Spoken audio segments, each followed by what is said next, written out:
science departments. The Senate is sort of the last target of the left. They're trying to change it. There's a whole body of research showing just how toxic and conservative and anti-liberal it is because it doesn't represent people. It represents states, and that the representatives in some states, senators in some states, have larger constituencies than Senate and the other. And the Supreme Court has already ruled one man, one vote as it pertains to House districts, and therefore it must rule that the Senate, each senator must be proportionally equal.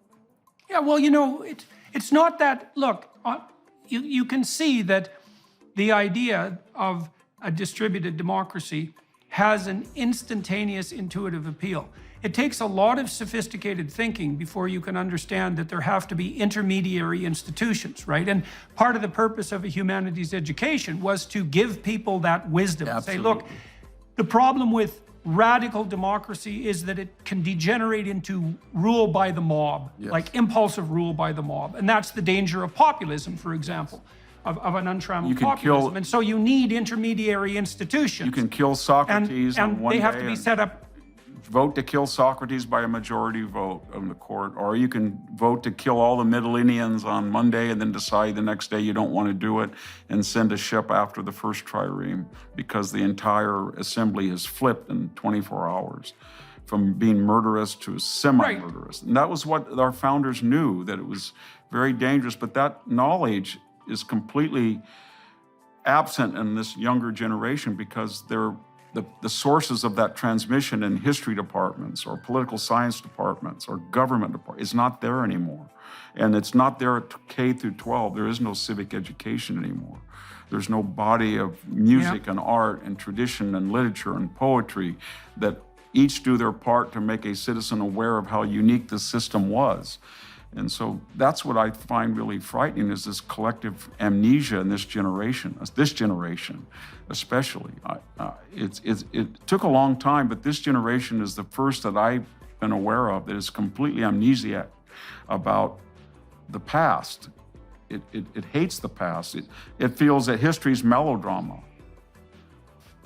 Yeah, those who forget the past are doomed to repeat it. And so that was the role of the university. So look, we've used up our 90 minutes of time here on YouTube. We didn't get to talk about Donald Trump too much, but maybe we'll have an opportunity to do that again in the future. We did cover a fair bit of territory in relationship to the idea of citizenship and the role of the universities. And so I think that was useful and apt. And I do believe that, there are stellar opportunities on the educational front at the moment as the responsibility for proper education is abdicated by the universities. There's an economic opportunity and a conceptual opportunity. And, the US is a pretty damn dynamic place on the entrepreneurial front. And it certainly might be the case that new institutions will arise to fill the void that's left by the universities as they collapse. And it might be that places like Hillsdale are on the forefront of that. We'll see how that happens.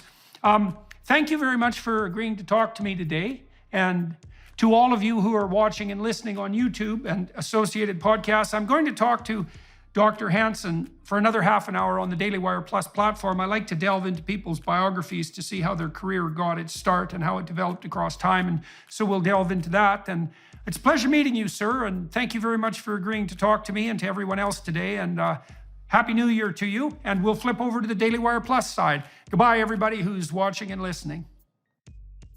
Hello, everyone. I would encourage you to continue listening to my conversation with my guest on dailywireplus.com.